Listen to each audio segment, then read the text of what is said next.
In other news, China, Russia and Iran are set to hold joint naval drills in the Gulf of Oman. Beijing says the drills will begin tomorrow and last till Monday. It says they are aimed at deepening exchange and cooperation between their navies. This comes amid heightened tensions between the U.S. and Iran. Both sides have been at loggerheads since Washington reimposed sanctions on Tehran last year after withdrawing from a landmark nuclear deal.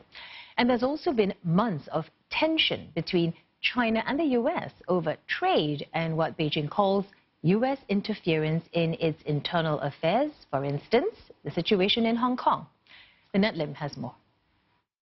We understand it's the first such trilateral exercise, and while Iran would be keen to position the drills as a message to the world, that they have friends, they have allies, China is a bit more cautious about doing that, and in fact they're likely to limit their involvement to their non-combat anti-piracy, anti-terrorism naval forces.